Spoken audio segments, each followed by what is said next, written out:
പതുക്കെ ഞാനിങ്ങനെ കിടക്കുമ്പോൾ എൻ്റെ മുറിക്കകത്തൊരു അനക്കം. ഞാൻ ഈ കിടക്കുന്ന കിടപ്പിൽ തന്നെ ഞാനിങ്ങനെ തലപൊക്കി നോക്കിയപ്പോൾ എൻ്റെ മുറിക്കകത്തൊരു കറുത്ത രൂപം, ഒരു ഭയങ്കര ഹൈറ്റ് ഉള്ള ഒരു കറുത്ത രൂപം ഇങ്ങനെ നിൽക്കുക, ഒരു വികൃത രൂപം നിൽക്കുക.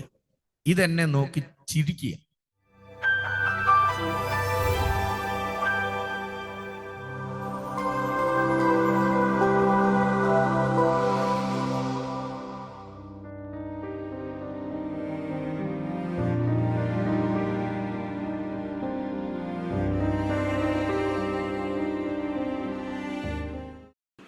അരോമ ടി വിയുടെ എല്ലാ മാന്യ ശ്രോതാക്കൾക്കും വേഗം വരുന്ന കർത്താവായ യേശുക്രിസ്തുവിന്റെ തന്നെ തിരുനാമത്തിൽ വന്ദനത്തെയും സ്വാഗതത്തെയും അറിയിക്കുന്നു. അനുഗ്രഹീതവും മനോഹരമായ നല്ല നിമിഷങ്ങൾക്കായി, നല്ല ദിവസത്തിനായി ഞാൻ കർത്താവിന് സ്തോത്രം ചെയ്യുന്നു. അരോമ ടി വിയുടെ പ്രേക്ഷകരോടൊപ്പം അനുഗ്രഹിക്കപ്പെട്ട ജീവിതാനുഭവം, ദൈവം നടത്തിയ അത്ഭുതകരമായ വേളയെ കുറിച്ച് പങ്കുവയ്ക്കേണ്ടതിന് നമ്മുടെ ക്ഷണം സ്വീകരിച്ച് ഇന്ന് നമ്മോടൊപ്പം ജോയിൻ ചെയ്തിരിക്കുന്നത് കർത്താവിൻ്റെ വിലപ്പെട്ട ദാസൻ പാസ്റ്റർ ബിനോ തോമസ് അവറുകളാണ്. തൻ്റെ ജീവിതാനുഭവങ്ങൾ നമുക്ക് അവർക്ക് ശ്രദ്ധയോടെ പ്രാർത്ഥനയോടെ സ്കിപ്പ് ചെയ്യാതെ അവസാനം വരെ കാണുകയും കേൾക്കുകയും ചെയ്യാം. ഈ കാലയളവിൽ കർത്താവിനോട് ഏറെ പ്രയോജനപ്പെട്ടുകൊണ്ടിരിക്കുന്ന അനുഗ്രഹീതനായ ഒരു ദൈവഭൃത്യനാണ് ഇന്ന് നമ്മോടൊപ്പം ജോയിൻ ചെയ്തിരിക്കുന്നത്. പവർഷൻ TV ചാനലിലൂടെയും Bangalore Bethel assembly of God ചർച്ചിൻ്റെ മലയാളം വിഭാഗത്തിൻ്റെ സഹശുശ്രൂഷകനായും കർത്താവിൻ്റെ വേലയിൽ ദൈവം ഉപയോഗിച്ചുകൊണ്ടിരിക്കുന്ന ദൈവഭൃത്യൻ്റെ ജീവിതാനുഭവങ്ങൾ നമുക്ക് ഏവർക്കും അവസാനം വരെ ശ്രദ്ധയോടെ കേൾക്കുവാൻ നാം പ്രാർത്ഥനയോടെ ആയിരിക്കുമ്പോൾ കർത്താവിൻ്റെ വിലപ്പെട്ട ദാസൻ പാസ്റ്റർ ബിനോ തോമസ് അവറുകളെ തികഞ്ഞ സ്നേഹത്തോടും ആദരവോടും കൂടി അരോമ ടി വിയുടെ പ്രേക്ഷകരോടൊപ്പം സമയം ചിലവഴിക്കുന്നതിനായിട്ട് ഞങ്ങൾ സ്വാഗതം ചെയ്തു കൊള്ളുന്നു. കർത്താവിൻ്റെ ധന്യ തിരുനാമം വാഴ്ത്തപ്പെടട്ടെ. ഒത്തിരി സന്തോഷത്തോടു കൂടി വിശേഷാൽ അരോമ ടി വിയിൽ കർത്താവിൻ്റെ നാമം ഉയർത്തുവാനും കർത്താവിനെ ഉപയോഗിച്ച് വിടുവിച്ച് രക്ഷിച്ച വിധങ്ങളെക്കുറിച്ച് വർണ്ണിക്കുവാനും എനിക്ക് ലഭിച്ച ഈ സമയം ഒരു ഭാഗ്യമായി ഞാൻ കണക്കാക്കുന്നു. വിശേഷാൽ അരോമ ടി വിക്ക് നേതൃത്വം കൊടുക്കുന്ന പാസ്റ്റർ ഡാനിയൽ ജോണിനെ ഓർത്ത് ഞാൻ കർത്താവിനെ സ്തുതിക്കുന്നു. അനേകരുടെ ജീവിതത്തിന് വിടുതലിനും അനേകർക്ക് അനുഗ്രഹവും ആയിത്തീരുന്ന അരോമ ടി വിക്കായി ഞാൻ കർത്താവിനെ സ്തുതിക്കുന്നു. ഒത്തിരി പേരെ വിശ്വാസത്തിൽ ഉറപ്പിച്ചു നിർത്താനും പുതിയ വ്യക്തികളെ കർത്താവിലേക്ക് ആകർഷിക്കുവാനും ഈ ടി വിയിലൂടെ പ്രിയ ദൈവദാസനെ ടീമിനെയും കർത്താവ് ഉപയോഗിക്കുന്നതോർത്ത് ഞാൻ നന്ദിയോടെ കർത്താവിനെ സ്തുതിക്കുന്നു. എനിക്കും അവസരമൊരുക്കി തന്നതോർത്ത് കർത്താവിനോടുള്ള നന്ദിയും വാത്സല്യ ദൈവദാസനോടുള്ള പ്രത്യേക നന്ദിയും സ്നേഹത്തെയും അറിയിക്കട്ടെ. എൻ്റെ പേര് ബിനോ തോമസ് എന്നാണ്.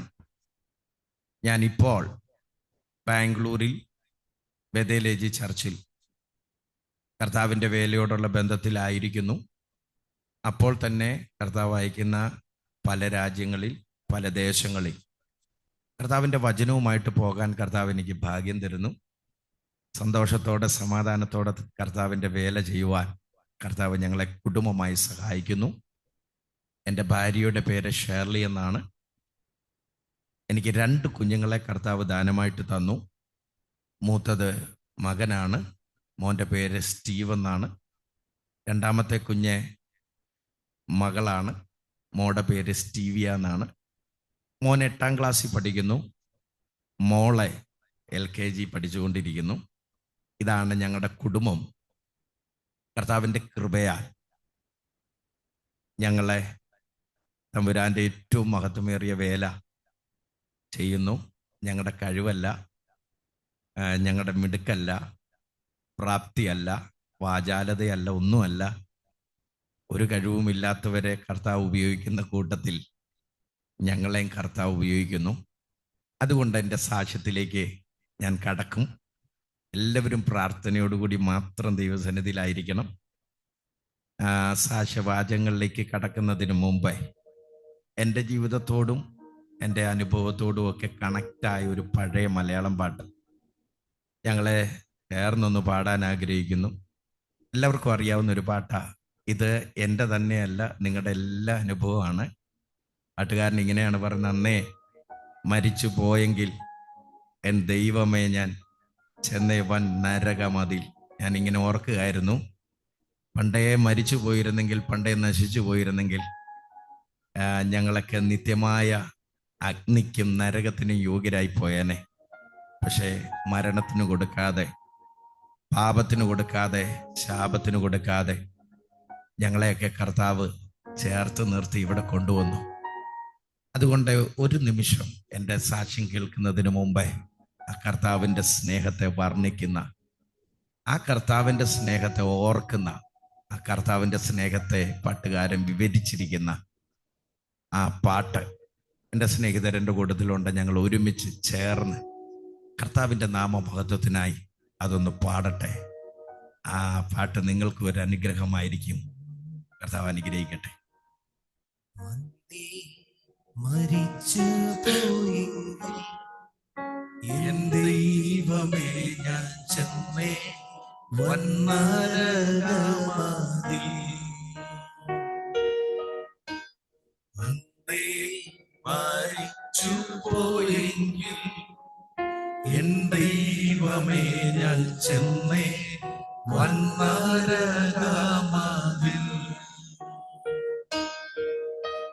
തന്നോ നിൻ കൃപാദാനമെന്നും ജീവിച്ചിടുവാൻ. തന്നോ നിൻ കൃപാദാനമെന്നും ജീവിച്ചിടുവാൻ. നിന്നാത്മശക്തിയാലെ നിത്യം നടത്തേണമേ. നിന്നാത്മശക്തിയാലെ നിത്യം നടത്തേണമേ. ലോകത്തിൽ മോഹങ്ങൾ കൊണ്ട് വീരഞ്ഞോടി ഞാൻ സ്വർഗ ഭാഗ്യങ്ങൾ വേടിഞ്ഞ്. ലോകത്തിൻ മോഹങ്ങൾ കൊണ്ട് വീരഞ്ഞോടി ഞാൻ സ്വർഗ ഭാഗ്യങ്ങൾ വേടിഞ്ഞു. ആർക്കും വർണ്ണിച്ചു കൂടാത്ത സ്വർഗ സന്തോഷ മാർഗത്തിലാക്കിയല്ലോ. ആർക്കും വർണ്ണിച്ചു കൂടാത്ത സ്വർഗ സന്തോഷ മാർഗത്തിലാക്കിയല്ലോ നീ. മാറ്റം വാരാതെ എന്നെ കാക്കേണം പൊന്നുനാഥ. മാറ്റം വാരാതെ എന്നെ കാക്കേണം പൊന്നുനാഥ. ഈ ലോകം വിട്ടു നിന്റെ മേലോക ചേരുവോളും. ഈ ലോകം വിട്ടു നിന്റെ മേലോക ചേരുവോളും.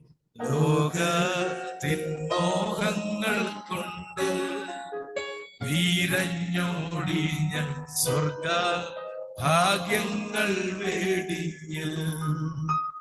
ലോകത്തിൻ മോഹങ്ങൾ കൊണ്ട് വീരഞ്ഞോടി ഞാൻ സ്വർഗ ഭാഗ്യങ്ങൾ വേടിഞ്ഞു. Praise the Lord.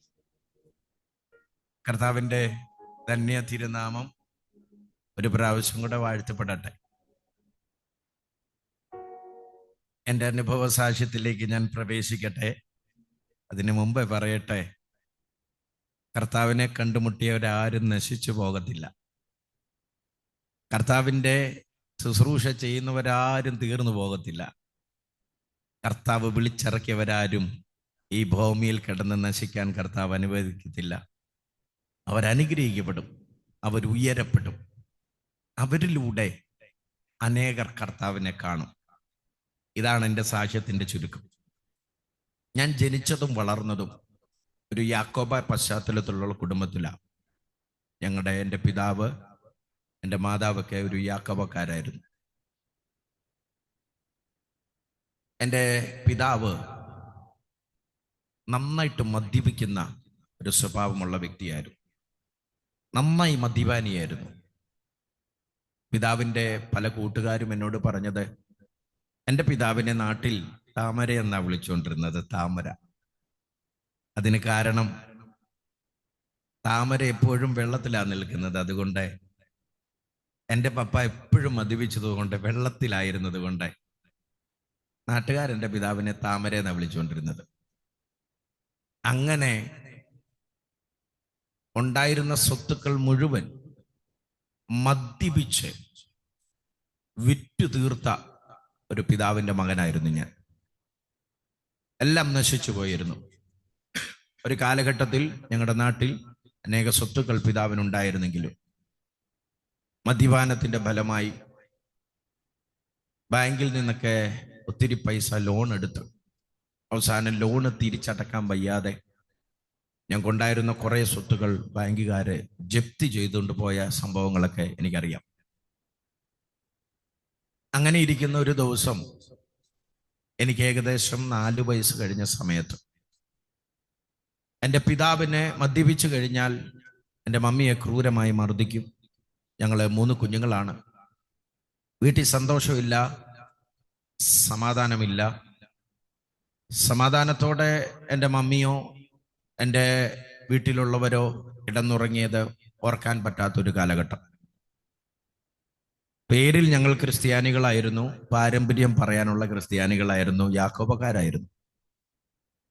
ഒരു ദിവസം എനിക്ക് ഏകദേശം 4 വയസ്സ് കഴിഞ്ഞ സമയത്ത് ഈ മദ്യപാനത്തിൻ്റെ പ്രശ്നങ്ങൾ മൂലം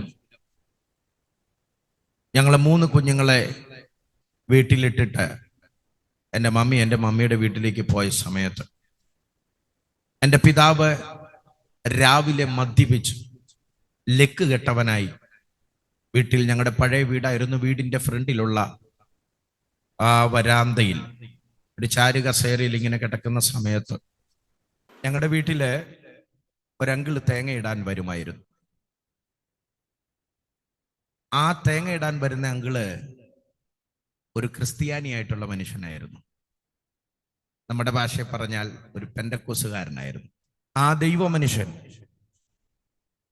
ഞങ്ങളുടെ വീട്ടിൽ തേങ്ങയിടാൻ വന്ന വ്യക്തി ഒരു പെന്തക്കോസുകാരനായിരുന്നു. ആ മനുഷ്യൻ വീട്ടിലോട്ട് വരുന്ന സമയത്ത് കാണുന്ന കാഴ്ച, ഞങ്ങളെ 3 കുഞ്ഞുങ്ങളും എൻ്റെ പപ്പായും ആ വീടിൻ്റെ വരാന്തയിൽ ഇങ്ങനെ തളർന്നിരിക്കുന്ന അവസരത്തിൽ എൻ്റെ പിതാവിൻ്റെ അടുത്ത് ഞങ്ങളുടെ വീട്ടിൽ തേങ്ങ ഇടാൻ വന്ന അങ്കിളെ ഒരു ക്വസ്റ്റ്യൻ ചോദിച്ചു. ആ ക്വസ്റ്റ്യൻ ഇങ്ങനെയായിരുന്നു. ഞാൻ ആരെയും വ്രണപ്പെടുത്താനോ ആരെ ബുദ്ധിമുട്ടിക്കാനോ അല്ല ഈ വാക്ക് ഉപയോഗിക്കുന്നത്. എൻ്റെ പിതാവിനോട് ഞങ്ങൾ ഇന്നും സ്നേഹിക്കുന്ന ആ വാത്സല്യ ദൈവ മനുഷ്യൻ ചോദിച്ച ചോദ്യം. അദ്ദേഹം വേറൊരു പശ്ചാത്തലത്തിൽ നിന്ന് കർത്താവിനെ കണ്ടെത്തിയ മനുഷ്യനായതുകൊണ്ട് എൻ്റെ പിതാവിനെ, എൻ്റെ പപ്പയെ നാട്ടിൽ കുഞ്ഞുമോൻ എന്ന് വിളിക്കുന്ന എൻ്റെ പിതാവിനെ കാലിൽ തട്ടി ആട്ടിയിട്ട് പപ്പ എന്നെ അന്ന് ചോദിച്ചപ്പോൾ ആ ദൈവ മനുഷ്യൻ എൻ്റെ പിതാവിനോട് ചോദിച്ചു, കുഞ്ഞുമോനെ, ഒരു മണ്ണാനായിരുന്ന അർത്ഥം തേങ്ങ ഇടാൻ വന്നുകൊണ്ടിരുന്ന ഞാൻ അനുഭവിക്കുന്ന സന്തോഷവും സമാധാനവും ഒരു ക്രിസ്ത്യാനിയായിട്ടുള്ള കുഞ്ഞുമോൻ അനുഭവിക്കുന്നുണ്ടോ എന്നുള്ളൊരു ചോദ്യം ചോദിച്ചു. ആ ചോദ്യം എൻ്റെ പപ്പായെ ഒന്ന് പിടിച്ചുലച്ചു. പപ്പ ആ മനുഷ്യനോട് ചോദിച്ചു, എന്തുവാ പറഞ്ഞു എന്ന് ചോദിച്ചു. അദ്ദേഹം ഇതേ വാക്കുകൾ വീണ്ടും ആവർത്തിച്ചു. ഒരു മണ്ണാനായിരുന്ന ഞാൻ അനുഭവിക്കുന്ന സന്തോഷവും സമാധാനവും കുഞ്ഞുമോൻ അനുഭവിക്കുന്നുണ്ടോ എന്നൊറ്റ ചോദ്യം. പപ്പ ചിന്തിക്കാൻ തുടങ്ങി.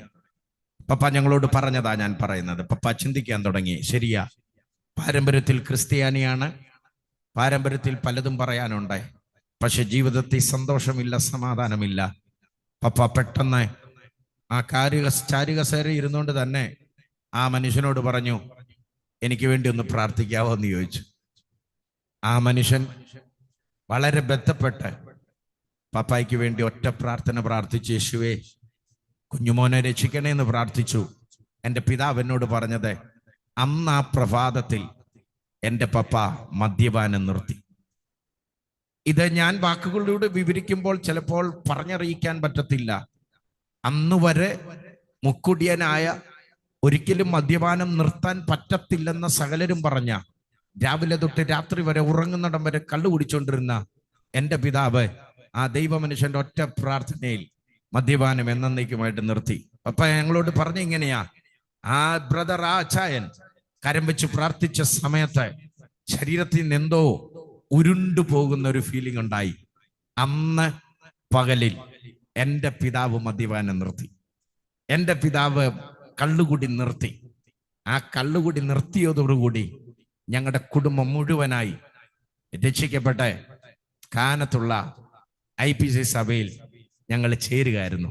എൻ്റെ മമ്മി വന്നു, കുഞ്ഞുങ്ങളെ 3 പേരെയും കൊണ്ടുപോയി. അങ്ങനെ ഞങ്ങളുടെ കുടുംബം ഒരു സൈഡിലൂടെ അനുഗ്രഹിക്കപ്പെടാൻ തുടങ്ങി. ഒരു നാട്ടുകാരെല്ലാം പറഞ്ഞു, മദ്യപിച്ച് കുഞ്ഞുമോൻ മരിക്കത്തേ ഉള്ളെന്ന് പറഞ്ഞു. കാരണം സ്വത്തുക്കളെല്ലാം നശിച്ചു, വീട്ടിൽ സമാധാനമില്ല, സന്തോഷമില്ല, ആരും മൈൻഡ് ചെയ്യുന്നില്ല. കുടുംബക്കാരുണ്ട്, ആരും മൈൻഡ് ചെയ്യത്തില്ല, കാരണം കിട്ടുന്നതെല്ലാം കുടിച്ചു തീർക്കുന്നു. എന്നാൽ യേശു അന്ന് പകലിൽ ഞങ്ങളുടെ വീട്ടിലോട്ട് വന്നപ്പോൾ ഞങ്ങളുടെ ജീവിതം ഒരു കരയിൽ നിന്ന് ഇക്കരയെത്തി. എന്നെ കേൾക്കുന്ന ആരെങ്കിലും ഇന്ന് ഈ സമയത്ത് ഈ സാക്ഷ്യം കേൾക്കുന്ന ആരുടെയെങ്കിലും ജീവിതത്തിൽ സന്തോഷമില്ലെങ്കിൽ, സമാധാനമില്ലെങ്കിൽ, ഭാരപ്പെടുന്നുണ്ടെങ്കിൽ ഒരു കാര്യം മാത്രം ചെയ്താൽ മതി. യേശുവിനെ ഒന്ന് അംഗീകരിച്ച് യേശുവിനോട് പ്രാർത്ഥിച്ചാൽ യേശു നിങ്ങളെ സ്നേഹിക്കും, യേശു നിങ്ങളെ സ്നേഹിക്കാൻ തുടങ്ങും, യേശു നിങ്ങളെ കരുതാൻ തുടങ്ങും. അങ്ങനെ ഞങ്ങളുടെ ജീവിതം പതുക്കെ പെന്തക്കോസ്തൽ വിശ്വാസത്തിൽ മുന്നോട്ട് പോവുക. അങ്ങനെ ഇരിക്കുന്ന സമയത്ത് ഓരോ വർഷങ്ങൾ കഴിയും തോറും ഞാൻ വളർന്നുകൊണ്ടിരിക്കുന്നു. എപ്പോഴും വീട്ടിലും ഞങ്ങളുടെ ചർച്ചിലും ഉപവാസവും പ്രാർത്ഥനകളും ഒക്കെ ഉണ്ട്. ഉപവാസത്തിനും പ്രാർത്ഥനയ്ക്കും വരുന്ന സകല ഉപദേശിമാരും സകല പ്രവാചകന്മാരും എന്നെ കാണുമ്പോൾ എൻ്റെ അടുത്ത് ഓടി വന്ന് എൻ്റെ തലയെ കൈവച്ച് പ്രവചിക്കും, നീ എൻ്റെ വേലയ്ക്കുള്ളതാ, നീ എൻ്റെ മഹത്വമേറിയ ശുശ്രൂഷ ചെയ്യും. കുറെ കാലങ്ങൾ കഴിഞ്ഞപ്പോൾ ഇത് കേട്ട് എനിക്ക് ഭയങ്കര ദേഷ്യം വരാൻ തുടങ്ങി. എൻ്റെ ചെറുപ്പകാലത്ത് ഇത് വരുന്ന പ്രവാചകന്മാരും വരുന്ന ആൾക്കാരും എല്ലാം, കൊച്ചു പിള്ളേർ വന്നാലും വലിയവർ വന്നാലും ആദ്യം പ്രവചിക്കുന്ന എന്നോടായിരിക്കും, നീ എൻ്റെ വേലയ്ക്കുള്ളതാ, നീ എൻ്റെ വേലയ്ക്ക് വേണ്ടി സമർപ്പിച്ചോണം, നീ എൻ്റെ മാറ്റമില്ലാത്ത വേല ചെയ്യേണ്ടവനാ. ഇത് കേട്ട് എനിക്ക് ദേഷ്യം വരാൻ തുടങ്ങി, എനിക്ക് ഭയങ്കര സങ്കടം വരാൻ തുടങ്ങി. കാരണം എൻ്റെ അകത്തൊരു ആഗ്രഹം ഉണ്ടായിരുന്നു, കുറച്ച് നല്ലൊരു ജോലി പഠിച്ച് നല്ലൊരു ജോലിയൊക്കെ മേടിക്കണം. ജോലി മേടിച്ചിട്ട് എൻ്റെയൊക്കെ ഒരു ചെറിയ വീടും ഒരു ചെറിയ സ്ഥലമൊക്കെ മേടിച്ച് ഒരു ചെറിയ വീടൊക്കെ മേടിച്ച് പപ്പായും മമ്മയൊക്കെ ഒന്ന് സെറ്റപ്പാക്കി ജീവിക്കണമെന്ന് എൻ്റെ ചെറുപ്പം തൊട്ടേ ഉള്ള ആഗ്രഹമാണ്. അതിനിടയ്ക്കാണ് വരുന്ന പാസ്റ്റർമാർ മൊത്തം പറയുന്നത്, നീ എൻ്റെ വേലയ്ക്കുള്ളതാ, നീ എൻ്റെ വേലയ്ക്കുള്ളതാ. ഇത് കേൾക്കുന്ന സമയത്ത് ഞാനിങ്ങനെ കൈയൊക്കെ കൂപ്പി കണ്ണുമൊക്കെ അടച്ച് പെന്തക്കോസ്തുകാരിൽ ഇങ്ങനെ വളരെ ഭവ്യതയോടെ ഇരിക്കും. കാരണം വരുന്ന പ്രവാചകനെ മുഷിപ്പിക്കരുത്, വരുന്ന ശുശ്രൂഷകരെ മുഷിപ്പിക്കരുത്. അതുകൊണ്ട് അവർ ഓർക്കും ഞാനിപ്പോൾ ഞാൻ ദൂതൊന്നും ഏറ്റെടുക്കുകയല്ലായിരുന്നു, എങ്ങനെയായാലും ഇവരുടെ കയ്യിൽ നിന്ന് എസ്കേപ്പാണ്, രക്ഷപ്പെടണം എന്ന് വിചാരിച്ച് ഞാൻ മുന്നോട്ട് കടന്നുപോയി. അതിനിടയ്ക്ക് ഹൈസ്കൂൾ വിദ്യാഭ്യാസം വന്ന സമയത്ത് അറിഞ്ഞോ അറിയാതെയോ എൻ്റെ ജീവിതം താളം തെറ്റാൻ തുടങ്ങി. ഭയങ്കര അലമ്പിലേക്ക് ചെറിയ ക്ലാസ്സിൽ തൊട്ട് തന്നെ, ഏകദേശം 8ാം ക്ലാസ്സിൽ പഠിക്കുന്ന സമയം തൊട്ട് ഞാൻ രഹസ്യമായിട്ട് അലമ്പാൻ തുടങ്ങി. ആരും അറിഞ്ഞിരുന്നില്ല. പക്ഷെ 10ാം ക്ലാസ്സിൽ വന്നപ്പോൾ എല്ലാവർക്കും അറിയാം, ഞാൻ സ്കൂളിലെ പഠിക്കാൻ ബുദ്ധിയുണ്ട് പക്ഷെ പഠിക്കത്തില്ല, മഹാ അലമ്പനായി തീർന്നു. ആ വർഷം സ്കൂളിലെ ഇലക്ഷൻ വന്നപ്പോൾ ഞാൻ ഇലക്ഷന് നിന്ന് തെരഞ്ഞെടുക്കപ്പെട്ടു, സ്കൂൾ ലീഡറായിട്ട് തെരഞ്ഞെടുക്കപ്പെട്ടു. ഞാൻ ആ സ്കൂൾ ലീഡറായിട്ട് തെരഞ്ഞെടുക്കപ്പെട്ടതോടുകൂടി എൻ്റെ ജീവിതം വേറൊരു ലെവലിലേക്ക് മാറാൻ തുടങ്ങി. ഭയങ്കര അലമ്പ്. സ്കൂളിലെ അധ്യാപകർക്ക് ഞാനൊരു തലവേദനയായി. ക്ലാസ്സിൽ കയറത്തില്ല, പക്ഷെ സ്കൂളിൻ്റെ എല്ലാ കാര്യവും ഞാൻ നടത്തും. അങ്ങനെ ഇരിക്കുമ്പോൾ ഞാൻ പഠിച്ചത് കാനം CMS ഹൈസ്കൂൾ കാനത്തിലാണ്. ഒരു അധ്യാപകീയമായിട്ടുള്ളൊരു വിഷയത്തിൽ പെട്ടെന്ന് ഞാനൊരു സമരം ഡിക്ലെയർ ചെയ്തു. ഞങ്ങളുടെ സ്കൂളിൻ്റെ ചരിത്രത്തിൽ രണ്ട് സമരമേ നടന്നിട്ടുള്ളൂ. അതൊന്ന് വർഷങ്ങൾക്ക് മുമ്പേ സ്കൂളിൻ്റെ ഗ്രൗണ്ട് ഉണ്ടാകാനുള്ള സമരവും, 2 ഞാൻ ലീഡറായിരുന്നപ്പോൾ ഉണ്ടായ സമരവും. അത് ഭയങ്കര ഒരു സമരമായിരുന്നു. ഒത്തിരി പ്രശ്നങ്ങൾ ഉണ്ടാക്കി. കുറേ ദിവസങ്ങൾ സ്കൂൾ അടച്ചിട്ടു. പ്രത്യക്ഷത്തിൽ സ്കൂളിൽ നടന്ന സമരം വിജയിച്ചെങ്കിലും എൻ്റെ ശുശ്രൂഷയും എൻ്റെ ഭാവിയോടുമുള്ള ഭയങ്കര ഒരു ഫൈറ്റിംഗ് ആയിരുന്നത്. എനിക്കത് അറിയില്ലായിരുന്നു. അങ്ങനെ ഞാൻ 10ാം ക്ലാസ് കഴിഞ്ഞു. സ്കൂളിൽ നിന്നൊക്കെ ഒരുവിധം പുറത്തു വന്നു. എന്നിട്ട് എൻ്റെ ചിന്ത എങ്ങനെയെങ്കിലും ജോലി മേടിക്കണം, എങ്ങനെയെങ്കിലും വീട്ടുകാരെ നോക്കണം, പൈസ ഉണ്ടാക്കണം. ഇത് മാത്രമാണ് എൻ്റെ ചിന്ത. അങ്ങനെ ഇരിക്കുമ്പോൾ ഒരാൾ എന്നോട് പറഞ്ഞു, 10ാം ക്ലാസ് കഴിഞ്ഞ് വേഗത്തിൽ ജോലി കിട്ടാൻ ഉള്ള എളുപ്പ വഴി, പെട്ടെന്ന് പൈസ ഉണ്ടാക്കാനുള്ള എളുപ്പ വഴി, ഹോട്ടൽ മാനേജ്മെന്റ് പോവുക, ഹോട്ടൽ മാനേജ്മെന്റ് പഠിക്കുക, ഷെഫ് ആകുക, പെട്ടെന്ന് ജോലി കിട്ടും, നല്ല ശമ്പളവും അത്യാവശ്യം കിട്ടും. അങ്ങനെ ഞാൻ ഒരാളുടെ ഉപദേശത്തിന് കീഴടങ്ങി. കോട്ടയത്തുള്ള ഒരു സ്ഥാപനത്തിൽ പോയി ഞാൻ ഹോട്ടൽ മാനേജ്മെന്റ് പഠിച്ചിറങ്ങുന്ന സമയത്ത് തന്നെ എനിക്ക് വാളയാറിലുള്ള അന്ന് മോട്ടൽ ആരാം KTDCയുടെ മോട്ടൽ ആരാമിൽ എനിക്ക് ട്രെയിനിങ് കിട്ടി.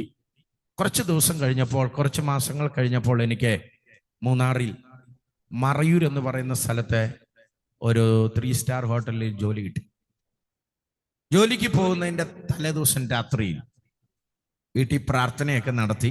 വീട്ടു പ്രാർത്ഥന, ഞങ്ങൾ താമസിച്ചുകൊണ്ടിരുന്ന ചെറിയ വീട്ടിൽ, ഞങ്ങളുടെ വീടല്ല, അന്ന് ഞങ്ങൾക്ക് വീടൊന്നുമില്ല, ആ വീട്ടിൽ വെച്ച് യാത്രയപ്പ് മീറ്റിംഗ്, മനോഹരമായ യാത്രയപ്പ് മീറ്റിംഗ് ഒക്കെ കഴിഞ്ഞ് രാവിലെ ഞാൻ മൂന്നാറിന് പോകാൻ ഒരുങ്ങി നിൽക്കുന്ന സമയത്ത് ഞങ്ങളുടെ നാട്ടിൽ ഒരു ഉപദേശി ഉണ്ടായിരുന്നു. ഉപദേശിയുടെ പേര് സൂപ്രവൈറ്റ് ഉപദേശി എന്ന. സൂപ്രവൈറ്റ് ഉപദേശിയുടെ പ്രത്യേകത, അദ്ദേഹം നന്നായി കറുത്ത ഒരു മനുഷ്യനാണ്. നല്ല കറുത്ത കളറാണ്. പക്ഷെ അദ്ദേഹം ഇടുന്ന ഡ്രസ്സ് നല്ല വെള്ള ഡ്രസ്സാണ്. ആ ഡ്രസ്സില് സൂപ്പർവൈറ്റ് എന്ന് പറയുന്ന സാധനം ഉണ്ട്. അന്ന് ഇജാലി ഒന്നും ഇല്ലെന്ന് എനിക്ക് തോന്നുന്നു. ഈ സൂപ്പർവൈറ്റിന്റെ കളർ ഇങ്ങനെ ഇരിക്കും. അതുകൊണ്ട് നാട്ടുകാർ അദ്ദേഹത്തെ സൂപ്പർവൈറ്റ് ഉപദേശി എന്നാണ് വിളിച്ചുകൊണ്ടിരുന്നത്. പക്ഷെ ഭക്തനായ ഒരു മനുഷ്യനായിരുന്നു. പ്രാർത്ഥിച്ച് കാര്യങ്ങൾ നേടിയെടുക്കുന്ന ഒരു മനുഷ്യൻ. ഞാൻ രാവിലെ പോകാൻ നിൽക്കുമ്പോൾ ഞാൻ നോക്കുമ്പോൾ ഈ മനുഷ്യൻ വീട്ടിലേക്ക് കടന്നു വരുന്നു.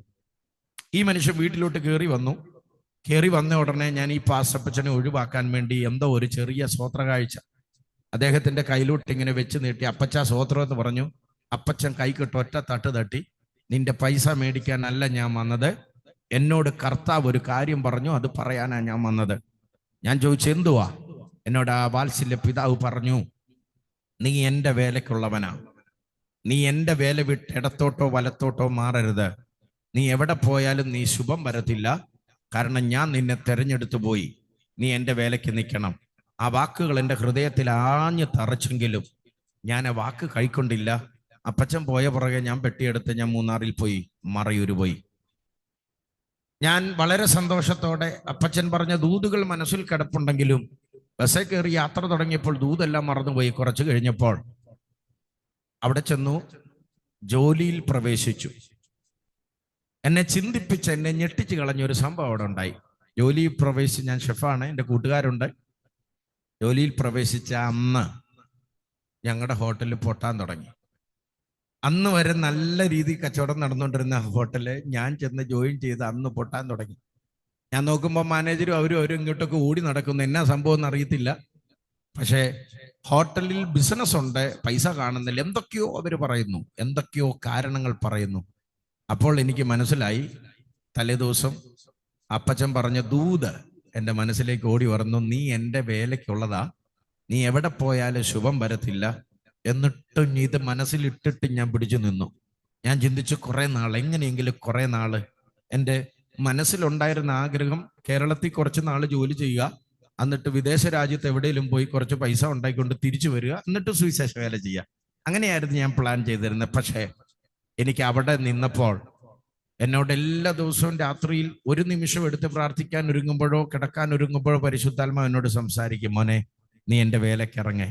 ഞാൻ വിട്ടുകൊടുത്തില്ല, ഞാൻ ഏൽപ്പിച്ചില്ല. അങ്ങനെ ഇരിക്കുമ്പോൾ ഒരു ദിവസം ഞങ്ങളുടെ ഹോട്ടലിലെ കുറച്ച് പ്രശ്നങ്ങളും കാര്യങ്ങളും ഒക്കെ ഉണ്ടായിരുന്നു. എനിക്ക് പബ്ലിക്കായിട്ടുള്ള ഈ പ്ലാറ്റ്ഫോമിൽ അത് പറയാൻ പറ്റത്തില്ല. അങ്ങനെ നിൽക്കുന്ന സമയത്ത് ഒരു ദിവസം രാത്രിയിൽ വലിയ പ്രശ്നമുണ്ടായി. ഞങ്ങൾക്കെതിരെ ഒത്തിരി ആൾക്കാരെ തീപ്പന്തങ്ങളും വാളുകളും അങ്ങനത്തെ ഒരു പ്രശ്നം ആ സമയത്ത് ആ ഹോട്ടൽ ഉടലെടുക്കപ്പെട്ടു.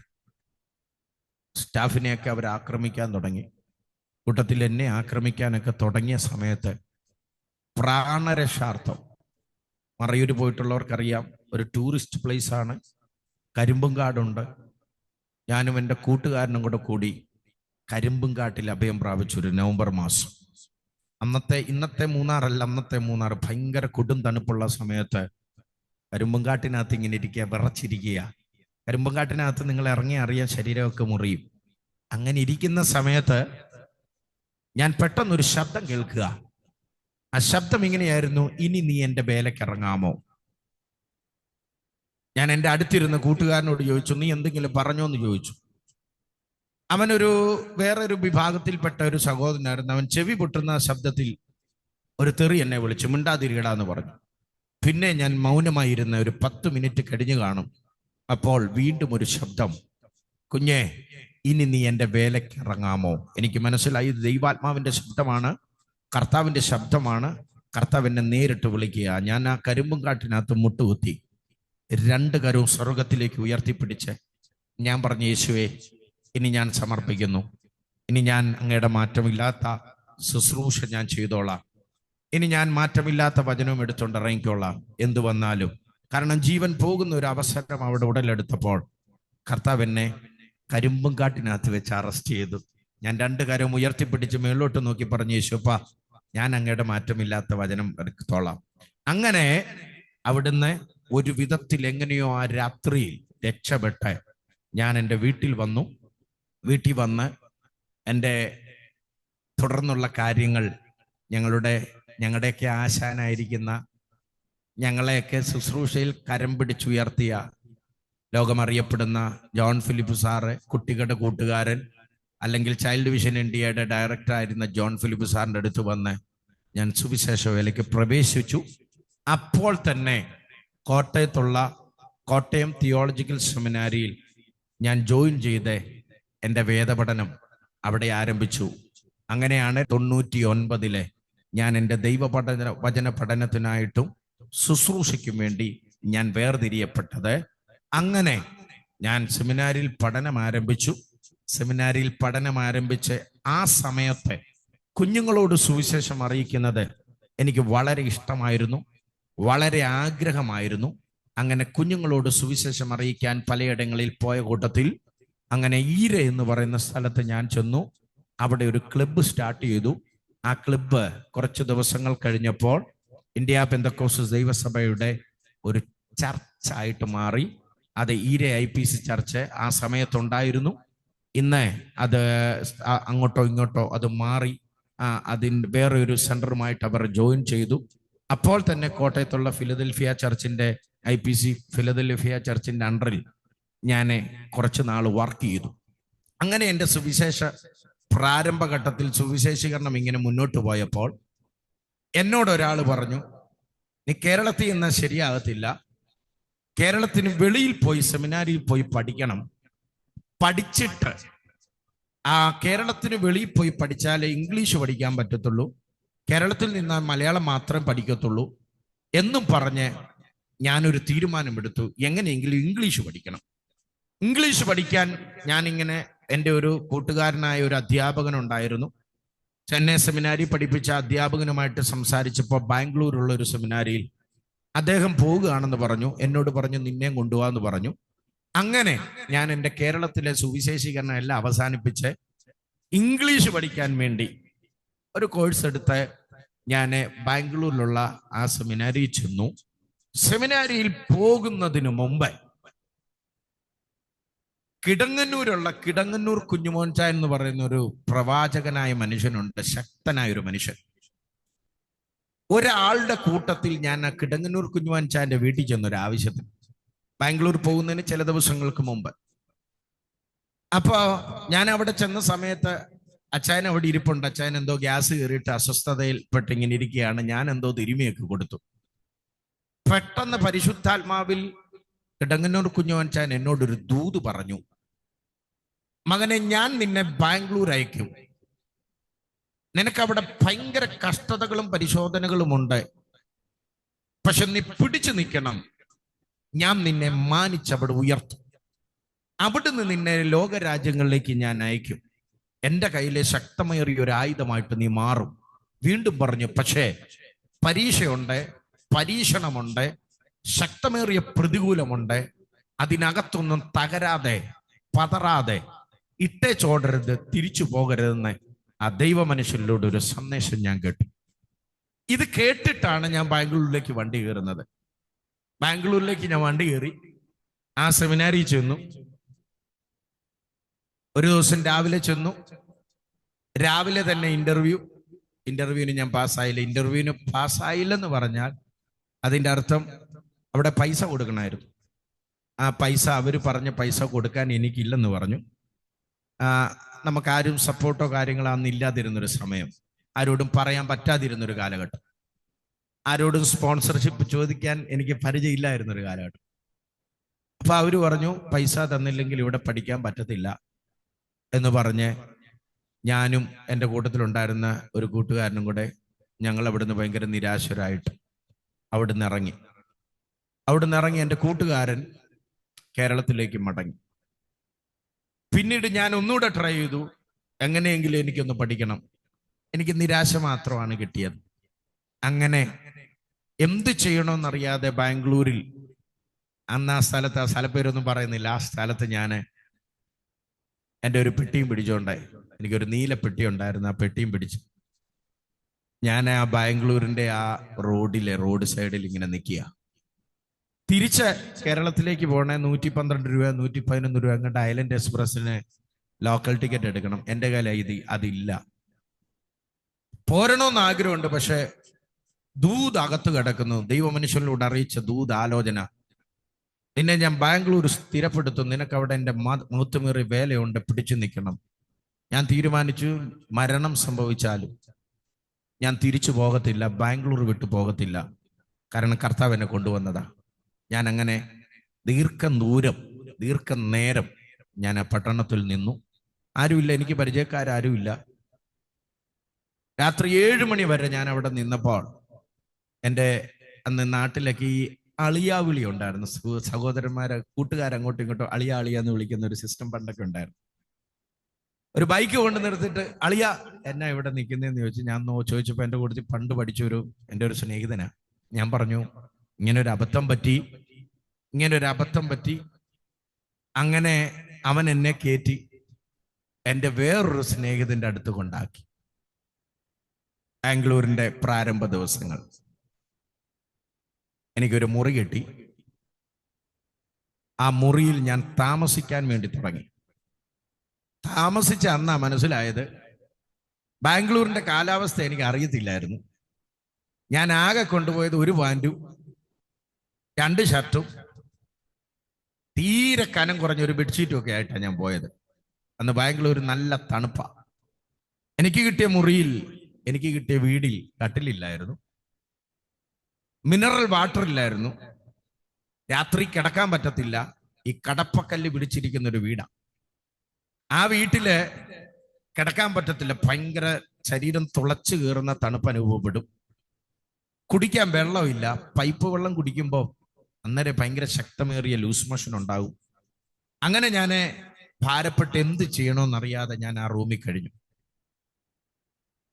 ജീവിതം കർത്താവിനോട് ചോദിച്ചു, കർത്താവെ, അങ്ങ് മഹത്വമേറിയ വേലയ്ക്ക് വേണ്ടി എന്നെ വിളിച്ചിറക്കിയിട്ട് ഒന്നും അറിയാൻ പറ്റുന്നില്ലോ, ആരാ എന്താന്നൊന്നും അറിയുന്നില്ല, എന്താ സംഭവിക്കുന്നതെന്ന് അറിയത്തില്ല, ഭാഷ അറിയത്തില്ല. ഒരു വിധത്തിൽ പിടിച്ച് 2-3 ദിവസം അവിടെ നിന്ന് ഏതെങ്കിലും സഭയിൽ അസിസ്റ്റന്റ് പാസ്റ്ററായിട്ട് കയറിയാൽ എന്തെങ്കിലും കാര്യങ്ങളൊക്കെ നടക്കുമല്ലോ എന്നോർത്ത് 3-4 അസിസ്റ്റന്റ് പാസ്റ്റർ 3-4 സഭകളിൽ പോയി. അവരെല്ലാം എന്നോട് ചോദിച്ചു, എന്നെ ഇന്റർവ്യൂ ചെയ്ത്, ഇംഗ്ലീഷ് അറിയാവോ, ഹിന്ദി അറിയാവോ, കന്നഡ അറിയാവോ, ഒന്നും അറിയത്തില്ല, മലയാളം മാത്രമേ അറിയത്തുള്ളൂ. അവരെല്ലാം എൻ്റെ മുമ്പിൽ കൈമലർത്തി. ഞാൻ അവിടെ താമസം തുടങ്ങി. ശുശ്രൂഷയില്ല, സഭയില്ല, ആഹാരമില്ല, വെള്ളമില്ല, പൈസ ഇല്ല, ഡ്രസ്സില്ല, ഒന്നുമില്ല. നീണ്ട 4 മാസം ഞാൻ ആ മുറിക്കകത്ത് പട്ടിണി കിടന്നു. എന്നെ വിളിക്കാൻ ആരുമില്ലായിരുന്നു, എൻ്റെ അടുത്ത് വരാൻ ആരുമില്ലായിരുന്നു. നീണ്ട 4 മാസം. ആ 4 മാസത്തിനകത്ത് കഴിച്ചത് ഞാൻ ആകെ 7 പാക്കറ്റ് ബ്രെഡാ. അതിലൊരു ആൻറ്റി ഉണ്ടായിരുന്നു,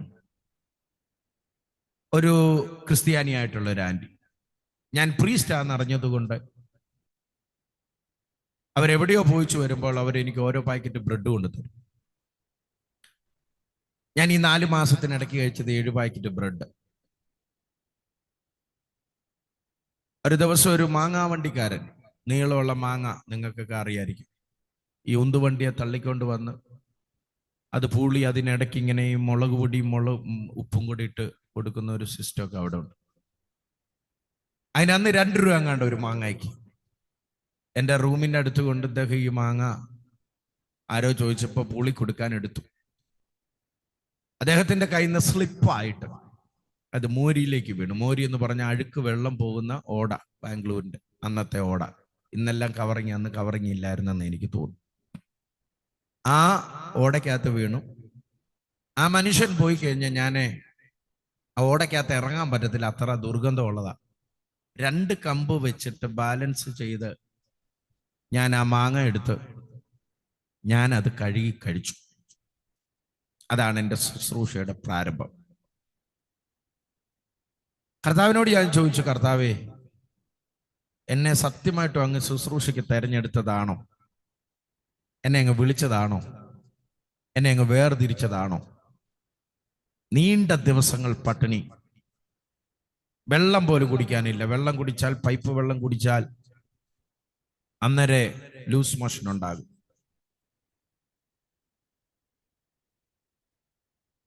ഞങ്ങളുടെ പഠിച്ച സെമിനാരി വർക്ക് ചെയ്തുകൊണ്ടിരുന്ന ഒരു കിച്ചണിൽ വർക്ക് ചെയ്തുകൊണ്ടിരുന്ന ഒരു ആൻറ്റി കിലോമീറ്ററുകൾ അപ്പുറമുണ്ട്. മോടെ കൂട്ടത്തിൽ എങ്ങാണ്ട് വന്നതാ. എനിക്കത് അറിയായിരുന്നു.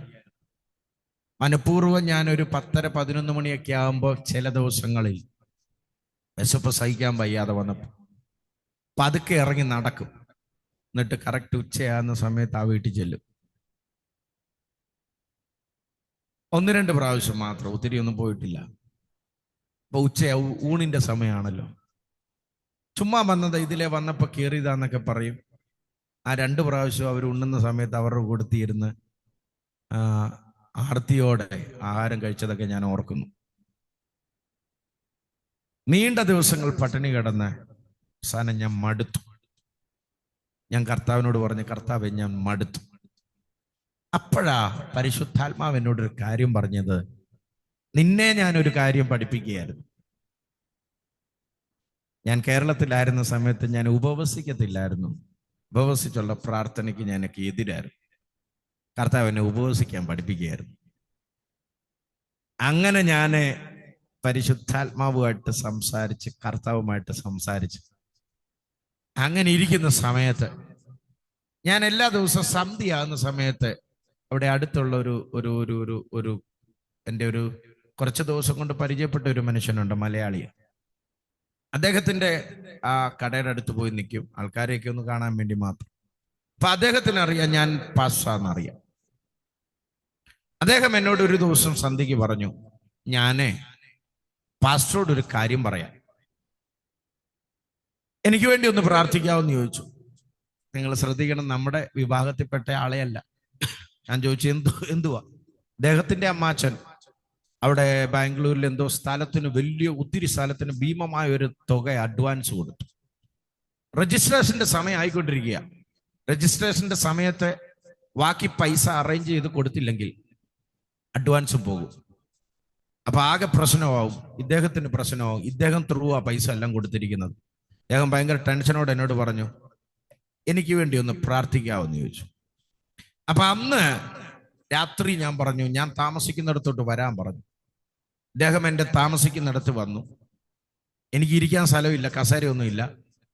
ഒരു കാർട്ടൺ ബോക്സിന്റെ പീസ് ഇങ്ങനെ വിരിച്ചിട്ടിട്ടുണ്ട്. അവത്തേൽ ഞാൻ ഇദ്ദേഹത്തെ ഇരുത്തി കൈ ഓർത്ത് പിടിച്ച് ഞാൻ ഉറക്കെ പ്രാർത്ഥിച്ചു, യേശുവേ, നാളെ നേരം വെളുക്കുമ്പോൾ ഈ മനുഷ്യനൊരു വിടുതലുണ്ടാകണം.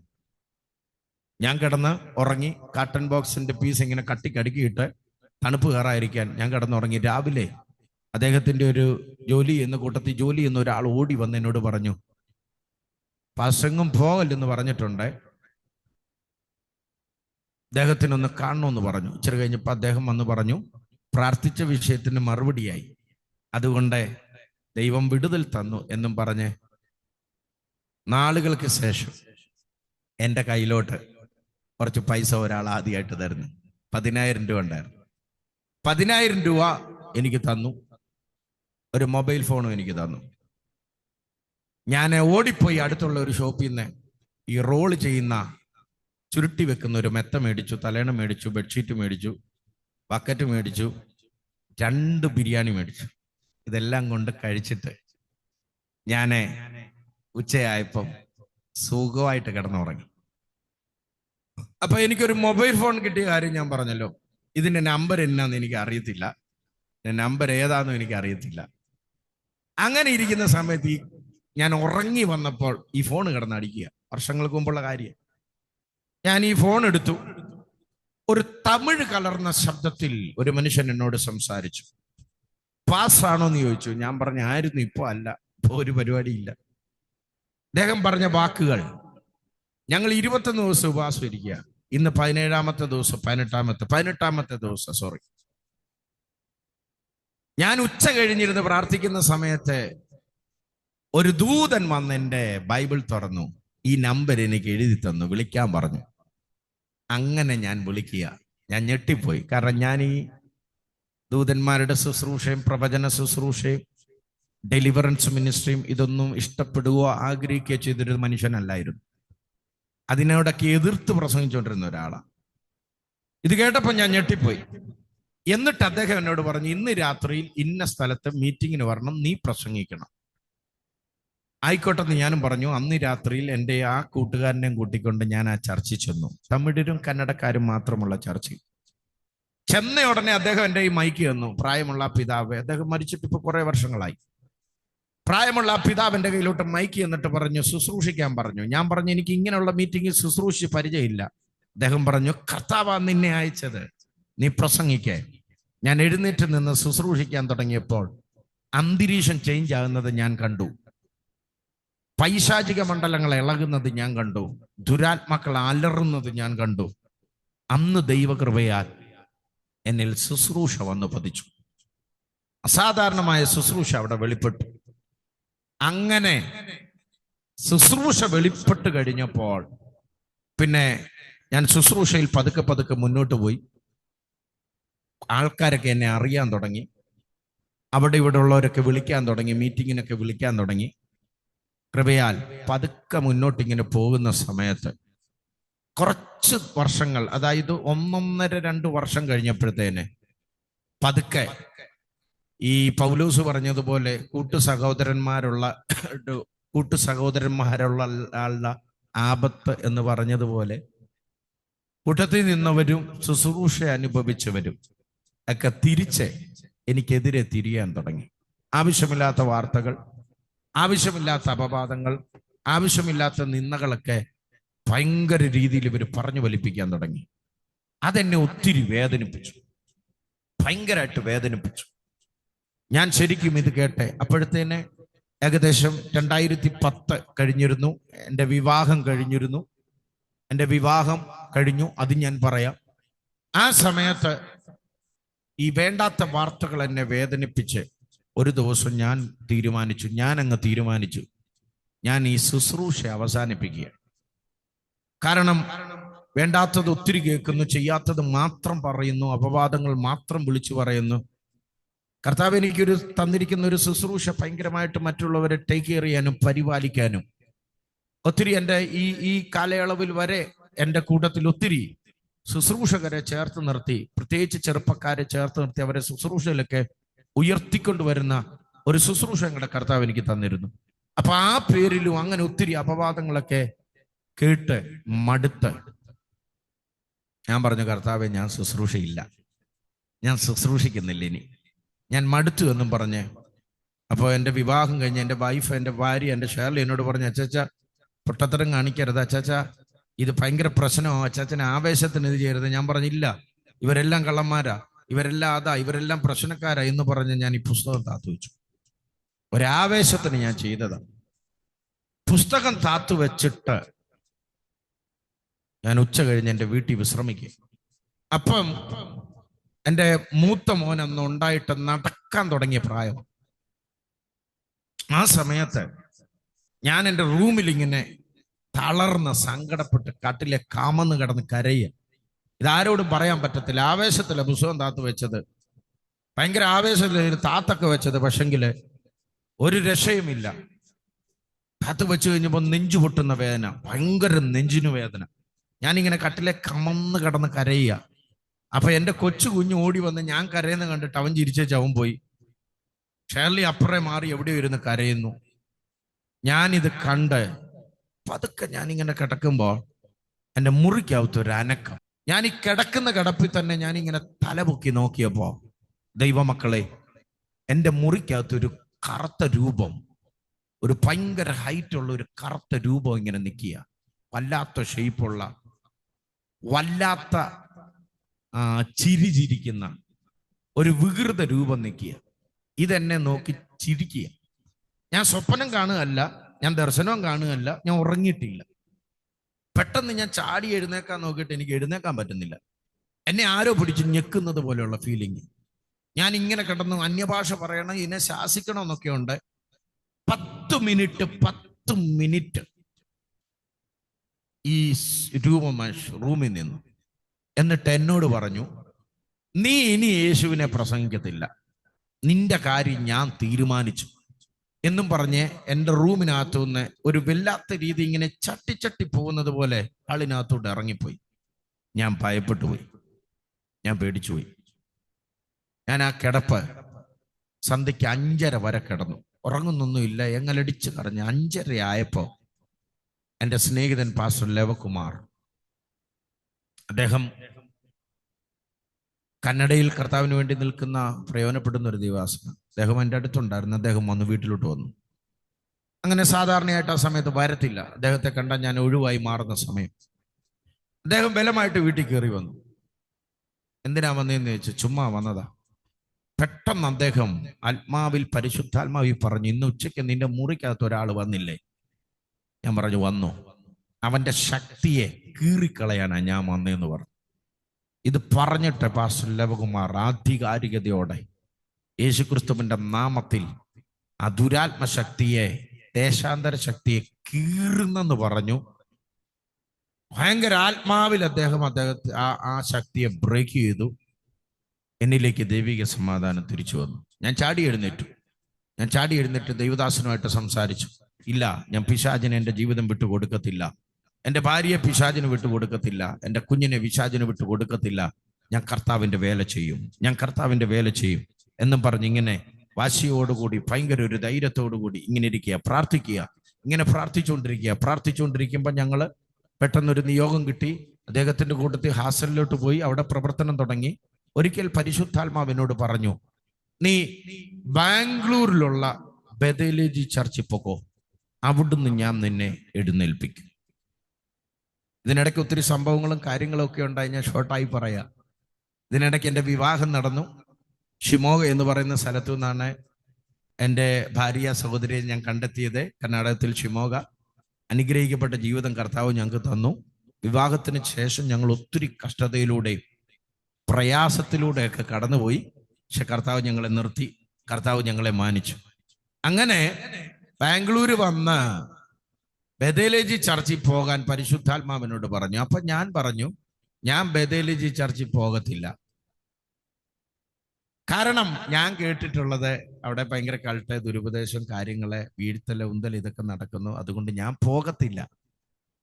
പക്ഷെ പരിശുദ്ധാത്മാവിനോട് പറഞ്ഞു, നീ പോണം, നീ അവിടെ ഇരിക്കണം, ഞാൻ അവിടുന്ന് നിന്നെ ഉയർത്തുമെന്ന് പറഞ്ഞു. അങ്ങനെ മനസ്സോടെ ഞാനും എൻ്റെ ഭാര്യയും എൻ്റെ കുഞ്ഞും ബദേലേജി ചർച്ചിൽ പോകാൻ തുടങ്ങി. ആരും കാണാതെ 4 വർഷം ഞങ്ങൾ അവിടെ ആരാധനയിൽ ഒളിച്ചിരുന്നു. 4 വർഷം. അന്ന് 8 മണിക്കാ തുടങ്ങുന്ന ആരാധന. അങ്കിളോ സുനിൽ പാസ്റ്റോ ആശീർവാദം പറയാൻ എഴുന്നേൽക്കുമ്പോൾ ഞങ്ങൾ അവിടുന്ന് ചാടും. അങ്ങനെ പോകും. ഉപവാസ പ്രാർത്ഥനയ്ക്കൊക്കെ പങ്കെടുക്കും. ആരുമായിട്ട് ഒരു കണക്ഷനും ഇല്ല. ഞങ്ങൾക്ക് ആരെ അറിയത്തില്ല, ഞങ്ങളെ ആരെ അറിയത്തില്ല, വേറെ ആരാധനയ്ക്ക് എങ്ങും പോകുന്നില്ല. ഇതിൻ്റെ കാലയളവിൽ മീറ്റിങ്ങുകളൊന്നുമില്ല. 4 വർഷം അവിടെ ഈ സഭയിൽ ഒതുങ്ങി ഒളിച്ചിരുന്നു. ഒരു ദിവസം ചർച്ചിൽ ഒരു കേഴ്സ് ബ്രേക്കിംഗ് നടക്കുന്ന സമയത്ത് ഞങ്ങൾ നിർബന്ധിക്കപ്പെട്ട കേഴ്സ് ബ്രേക്കിങ്ങിന് ചെന്നു. അന്ന് പാസ്റ്റങ്ങൾ തലയിൽ കൈവച്ച് ഞങ്ങൾക്ക് വേണ്ടി പ്രാർത്ഥിച്ചു.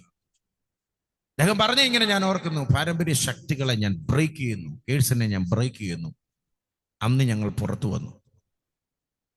തിരുവനന്തപുരത്തുള്ള ഒരു ദൈവദാസൻ ദീർഘനാളുകൾക്ക് ശേഷം എന്നെ മീറ്റിങ്ങിന് വിളിച്ചു. എന്നെ നമ്പർ ഇല്ലാഞ്ഞിട്ടാണോ അറിയില്ല, എനിക്കറിയില്ല. ദീർഘനാളുകൾക്ക് ശേഷം എന്നെ മീറ്റിങ്ങിന് വിളിച്ചു. ഞാൻ അവിടെ മീറ്റിങ്ങിന് ഒന്ന് ശുശ്രൂഷിച്ചു, ഭയങ്കര ശക്തിയോടെ ശുശ്രൂഷിച്ചു. എന്നോട് ചോദിച്ചു, എവിടാ പോകുന്നതെന്ന് ചോദിച്ചു. ഞാൻ പറഞ്ഞു, ബദലില്ല പോകുന്നതെന്ന് പറഞ്ഞു. ഈ പാസങ്ങളും ഒക്കെ, ഞങ്ങളുടെ പാസങ്ങളും ഒക്കെ ഭയങ്കര സുഹൃത്തുക്കളായിരുന്നു. എനിക്കത് അറിയത്തില്ല. അങ്ങനെയാണ് ഇപ്പം ഞാൻ MA വർഗീസിനെ വിളിക്കാമെന്ന് പറഞ്ഞ് ആ പ്രായമുള്ള പാസങ്ങൾ എടുത്ത് ഫോൺ എടുത്ത് എൻ്റെ നെഞ്ചിടിക്കാൻ തുടങ്ങി. കാരണം MA വർഗീസ് പാസ്റ്ററിന് അന്ന് എന്നെ അറിയില്ല, ചർച്ചിൽ ആർക്കും എന്നെ അറിയത്തില്ല. പക്ഷെ ഞാൻ ബദലില്ല പോകുന്നത്, ആർക്കും അറിയത്തില്ല. ഭാഗ്യത്തിന് പാസങ്ങളുടെ ഫോൺ കണക്റ്റ് ആയില്ല. അങ്ങനെയാണ് ഞാൻ സുനിൽ പാസ്റ്ററെ വിളിക്കാമെന്ന് പറഞ്ഞ് സുനിൽ പാസ്റ്ററെ വിളിച്ചു. ആ ദൈവമനുഷ്യൻ വിളിച്ചു. സുനിൽ പാസ്റ്റർ ഫോൺ എടുത്തിട്ട് ഒരു വർത്താനമൊക്കെ പറഞ്ഞ് ഞങ്ങൾ ടേബിളിൽ കഴിച്ചുകൊണ്ടിരിക്കുക. എന്നിട്ട് ഇങ്ങനെ പറഞ്ഞത് ഞാൻ ഇപ്പോഴും ഓർക്കുന്നു. നിങ്ങളുടെ ചർച്ചയിൽ നിന്ന് ഒരു പയ്യനാ വന്നത് ശുശ്രൂഷിക്കാൻ, ഭയങ്കര തീയായിരുന്നു. അങ്ങനെയാ പറഞ്ഞു, ഭയങ്കര തീയായിരുന്നു. അപ്പൊ സുനിൽ പാസ്റ്റർ ഫോണിനകത്തോട്ടൊന്നും മിണ്ടുന്നില്ല. ഞാൻ കേട്ടു. എൻ്റെ കൊടുക്കാൻ പറഞ്ഞു. പാസ്റ്റർ, ഞാൻ പറഞ്ഞു പാസ്റ്റർ എൻ്റെ പേര് ബിനോ എന്നാണ്. എന്നോട് പാസ്റ്റർ പറഞ്ഞു വന്ന ഉടനെ വന്ന് എന്നെ കാണണമെന്ന് പറഞ്ഞു. വന്ന ഉടനെ പാസ്റ്റർ എന്നെ വന്ന് കാണണമെന്ന് പറഞ്ഞു. ഞാൻ തിരിച്ച് ബാംഗ്ലൂരിൽ നിന്ന് സുനിൽ പാസ്റ്റർ അടുത്ത് ചെന്നു. ഞാൻ കണ്ട് അപ്പൊ ഞങ്ങൾ പരിചയപ്പെട്ടു. പ്രാർത്ഥിച്ചെന്നെ വിടാം പാസ്റ്റർ, ഞങ്ങൾക്ക് വേണ്ടി പ്രാർത്ഥിച്ച് പ്രൊഫറ്റിക്കൽ ആക്ഷൻ പോലെ എൻ്റെ ഒരു കെട്ടഴിക്കുന്ന ഒരു ആക്ഷൻ പാസ് കാണിച്ചു. എന്നിട്ട് എന്നോട് പറഞ്ഞു അടുത്ത സെക്കൻഡ് വീക്കിലെ ഉപവാസ പ്രാർത്ഥനയ്ക്ക് ബിനോ പാസ്റ്റർ ശുശ്രൂഷിക്കണമെന്ന് പറഞ്ഞു. അങ്ങനെ ആ സെക്കൻഡ് വീക്കിലെ ഉപവാസ പ്രാർത്ഥനയ്ക്ക് ബഥേലിൽ ഞാൻ ശുശ്രൂഷിക്കാൻ തുടങ്ങി. അതെൻ്റെ ജീവിതത്തിൻ്റെ അനുഗ്രഹമായിരുന്നു. അവിടുന്ന് കർത്താവ് ഞങ്ങളെ പടിപടിയായിട്ട് മാനിക്കാൻ തുടങ്ങി.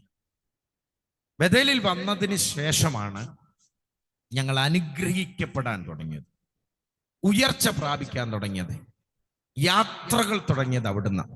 അനേക രാജ്യങ്ങളിൽ പോകാൻ, അനേകരുടെ സുവിശേഷം പറയാൻ, അനേക മീഡിയകളിൽ കർത്താവിനെ ഉയർത്താൻ കർത്താവ് ഭാഗ്യം തന്നു.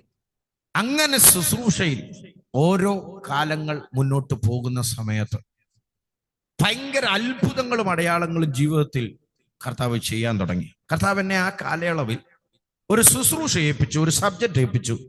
ആ സബ്ജക്റ്റ് ഇങ്ങനെയാണ്: ഒരു ദൂതന്റെ ആവശ്യകത. ആ സബ്ജക്റ്റ് ഇങ്ങനെയാണ് പ്രസംഗിക്കേണ്ടത്: ദൂതന്മാരുടെ ശുശ്രൂഷകൾ. നിങ്ങൾക്ക് യൂട്യൂബിലോ എവിടെയെങ്കിലും സെർച്ച് ചെയ്താൽ എൻ്റെ ആ പ്രസംഗം നിങ്ങൾ കേൾക്കാം. ദൂതന്മാരുടെ ആവശ്യകത, ദൂതന്മാരുടെ ശുശ്രൂഷകൾ.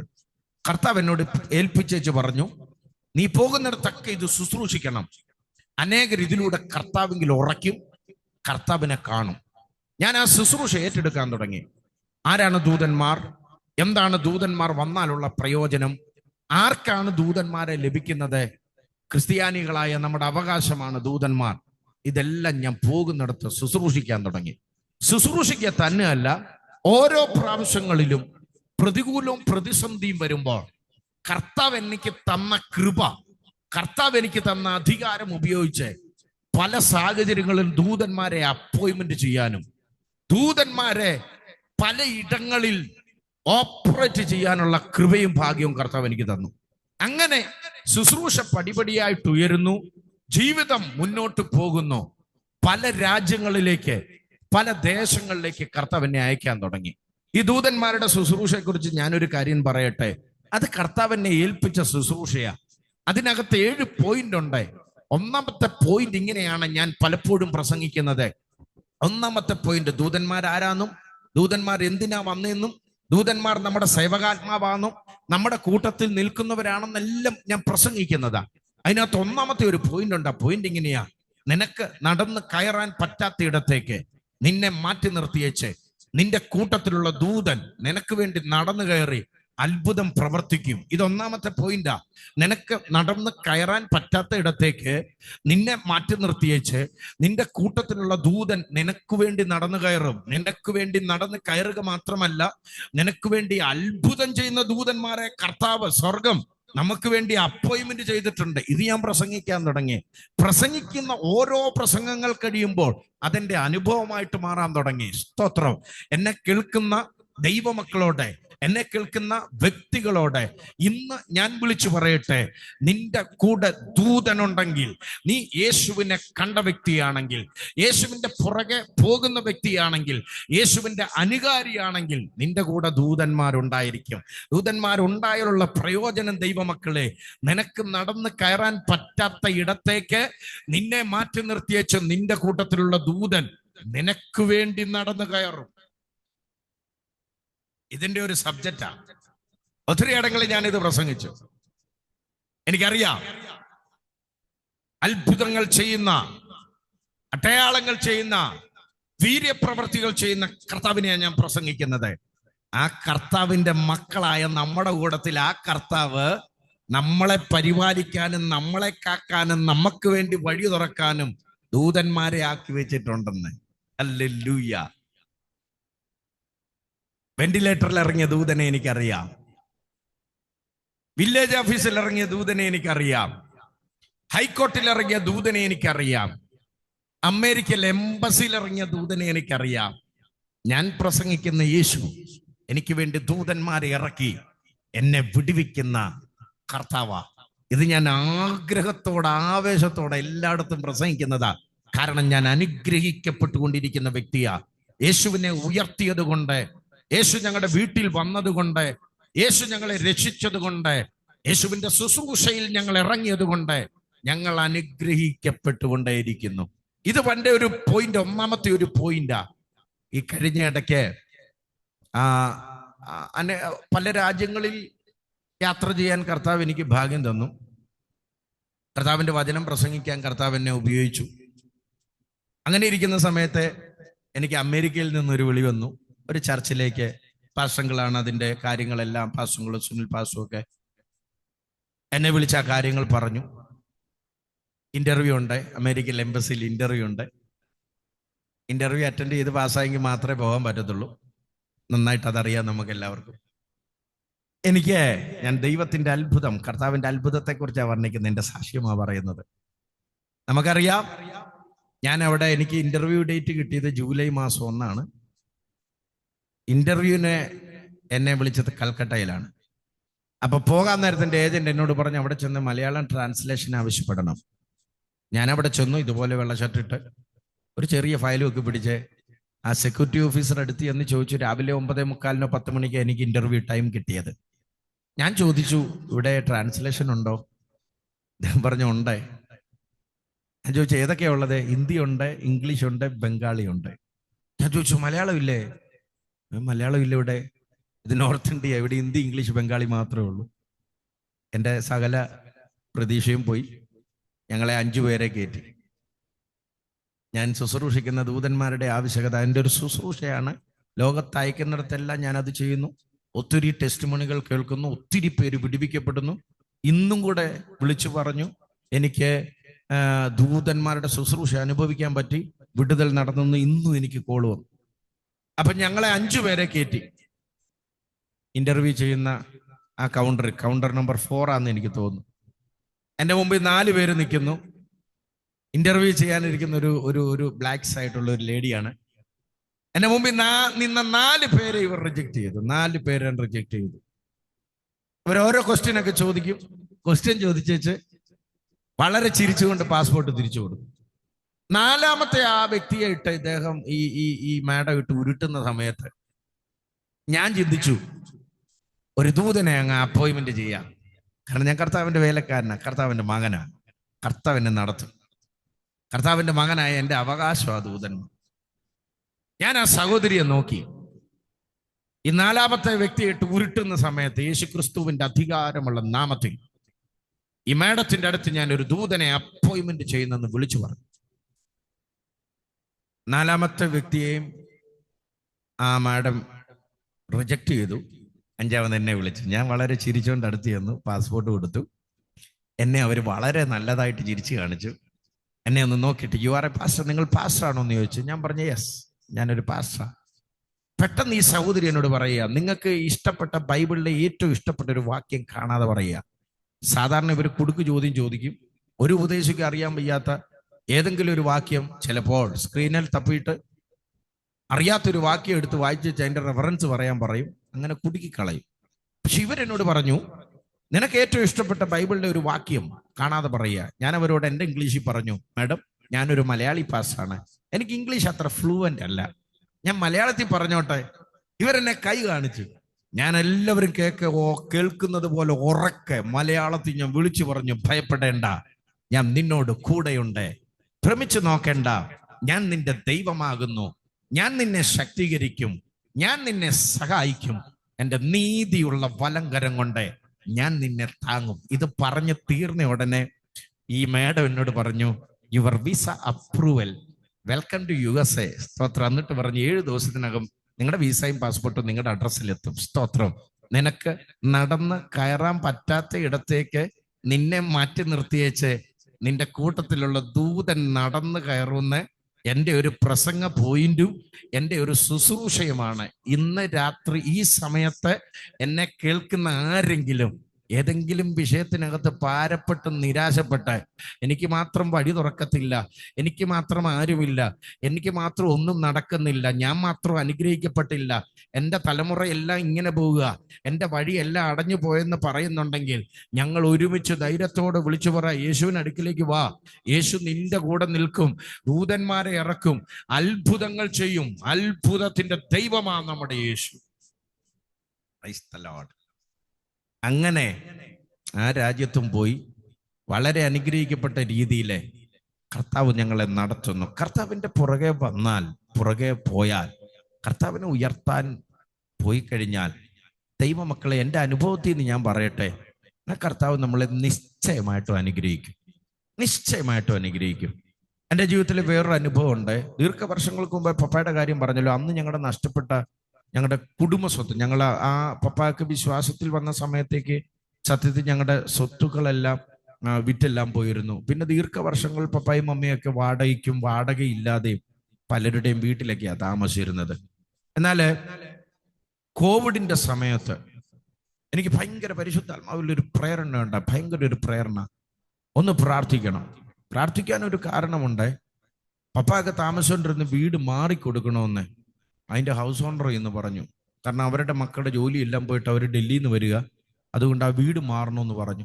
ഞാൻ ഒത്തിരി പേരോട് വീട് ചോദിച്ചു, എൻ്റെ പപ്പായ്ക്കും മമ്മിക്കും താമസിക്കാൻ വീട് തരാവോ. പലരും തരാമെന്ന് പറഞ്ഞു, പക്ഷെ വിളിച്ചില്ല. അങ്ങനെ ഇരിക്കുന്ന രാത്രിയിൽ ഒരു ദിവസം ശക്തമായിട്ട് പ്രാർത്ഥിച്ചു.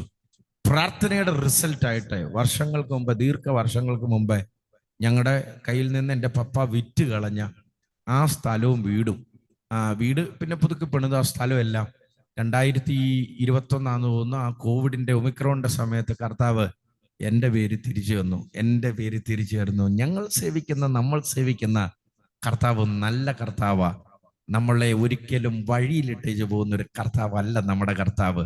ഒരിക്കലും വാക്ക് പറഞ്ഞിട്ട് മാറാത്ത ഒരൊറ്റ ഒരാളേ ഉള്ളൂ, അത് നസറേത്തുകാരനായ യേശുവാ. കൂട്ടുകാരും വീട്ടുകാരും സ്വന്തക്കാരും ബന്ധുക്കാരും ചേട്ടന്മാരും പെങ്ങന്മാരും എല്ലാം നമ്മളോട് വാക്ക് പറഞ്ഞു, അച്ചാച്ചനെ അതാക്കാം, അച്ചാച്ചനെ ഇതാക്കാം, അങ്ങനെ കൊണ്ടുപോകാം, ഇങ്ങനെ കൊണ്ടുപോകാം എന്നൊക്കെ പറഞ്ഞ് ഒത്തിരി പേരെൻ്റെ ലിസ്റ്റിലുണ്ട്. പക്ഷെ അവർക്ക് ആർക്കും വാക്ക് വലിക്കാൻ പറ്റിയിട്ടില്ല. അവരുടെ കുഴപ്പമല്ല, അവരെങ്ങനെയൊക്കെയോ ജീവിക്കുന്നത്, അവർക്ക് പോലും നിൽക്കാൻ പറ്റത്തില്ല. പക്ഷെ എന്നോട് എൻ്റെ കർത്താവ് വാക്ക് പറഞ്ഞത് ഒന്നും മാറിയിട്ടില്ല.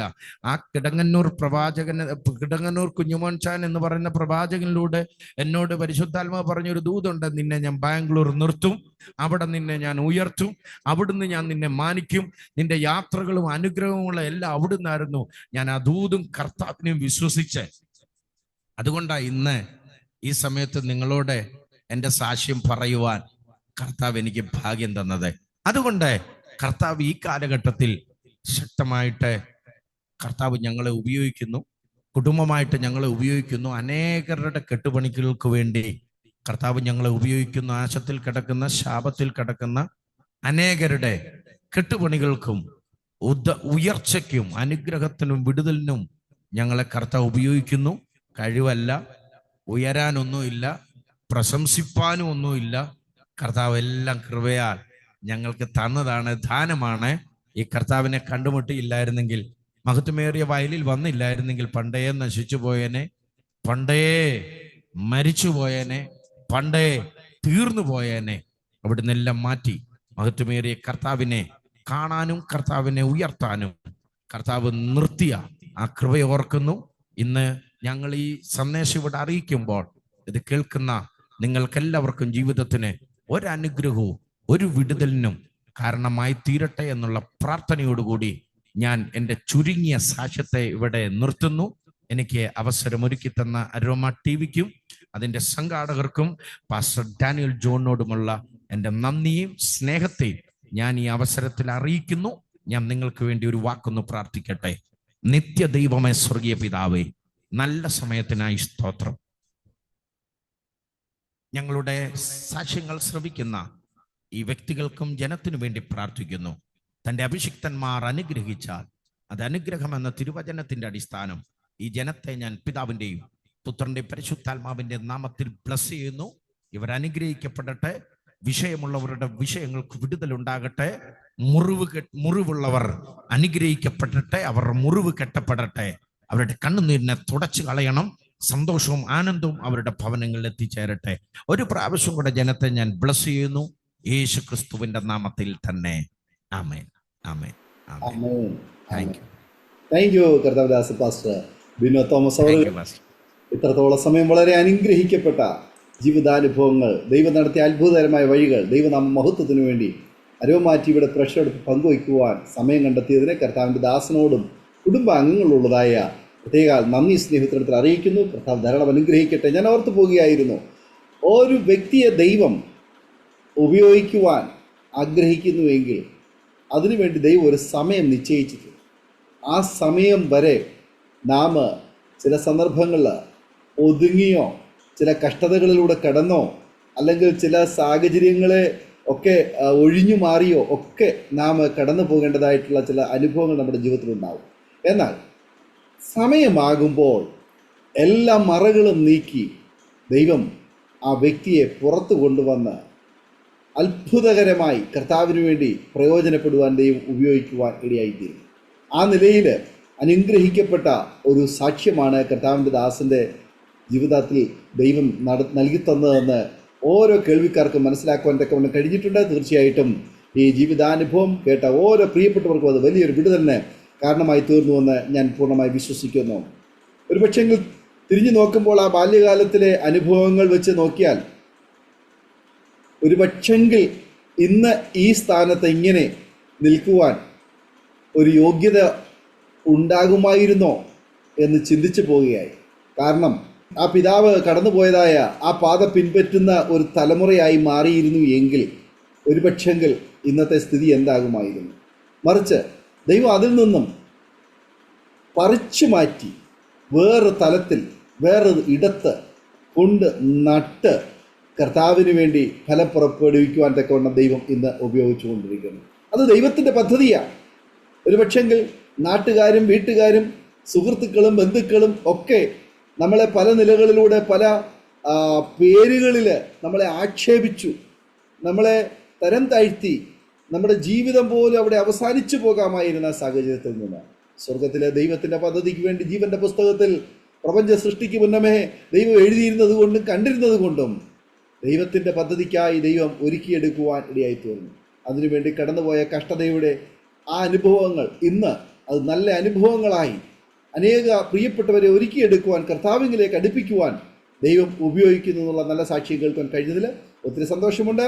കർത്താവ് ധാരാളം അനുഗ്രഹിക്കട്ടെ. പ്രേക്ഷകരെ, നിങ്ങൾക്ക് ഈ ജീവിതാനുഭവം വലിയൊരു അനുഗ്രഹവും വിടുതലും കാരണമായി തീർന്നുവെന്ന് ഞങ്ങൾ പൂർണ്ണമായി വിശ്വസിക്കുന്നു. തീർച്ചയായിട്ടും നിങ്ങൾ കേട്ട ശേഷം നിങ്ങളുടെ പ്രിയപ്പെട്ടവർക്ക്, സുഹൃത്തുക്കൾ കൂടി ഷെയർ ചെയ്ത് കൊടുക്കൂ. അവരും കേട്ട് അനുഗ്രഹിക്കപ്പെട്ട് അതിലൂടെ ദൈവനാമം മഹിപ്പെടുക മുഖാന്തരമായി തീരുമല്ലോ. മാത്രമല്ല, നിങ്ങളുടെ വലിയ അഭിപ്രായങ്ങളും നിർദ്ദേശങ്ങളും കമൻറ്റ് ബോക്സിൽ രേഖപ്പെടുത്താവുന്നതാണ്. നിങ്ങൾക്കൊരു പ്രാർത്ഥനാ വിഷയമുണ്ടെങ്കിൽ സ്ക്രീനിൽ കാണുന്ന വാട്സപ്പ് നമ്പറിൽ ഞങ്ങളെ വിവരം അറിയിക്കാവുന്നതാണ്. അടുത്ത അനുഗ്രഹിക്കപ്പെട്ട സാക്ഷ്യവും വചനചിന്തയുമായി വീട്ടിൽ കൂടി കാണുന്നവരെയും എല്ലാ പ്രിയപ്പെട്ടവർക്കും good bye. God bless you all. ഓർമ്മയുടെ മനോരഥത്തിൽ മായാത്ത ഓർമ്മയ്ക്കായി അരോമ മാട്രിമോണിയിൽ നിന്നും ജീവിത പങ്കാളിയെ കണ്ടെത്തൂ. നിങ്ങൾ ഒരു ക്രിസ്തീയ ജീവിത പങ്കാളിയെ അന്വേഷിക്കുകയാണോ? അതോ മക്കൾക്ക് അനുയോജ്യമായ ഒരു തക്ക തുണയ്ക്ക് വേണ്ടി പ്രാർത്ഥിക്കുന്ന വ്യക്തിയാണോ? എങ്കിൽ അരോമ മാട്രിമോണി നിങ്ങൾക്ക് വേണ്ടിയാണ്. ഇന്നു തന്നെ സൗജന്യമായി രജിസ്റ്റർ ചെയ്യൂ. അരോമ മാട്രിമോണിയുടെ പ്രത്യേകതകൾ: രജിസ്ട്രേഷൻ തികച്ചും സൗജന്യം. ലോകത്തെവിടെയുമുള്ള അനുയോജ്യമായ ക്രിസ്തീയ ജീവിത പങ്കാളിയെ തിരഞ്ഞെടുക്കാം. വിവാഹം നടക്കുന്നതുവരെ സർവീസ് ലഭിക്കുന്നു. ഏറ്റവും ചെറിയ പാക്കേജുകളും തിരഞ്ഞെടുക്കാം. അരോമ മാട്രിമോണി നിങ്ങൾക്കായി ഒരുക്കുന്നു വിവാഹം പരമാനന്ദം. Email aroma matrimony2020@gmail.com.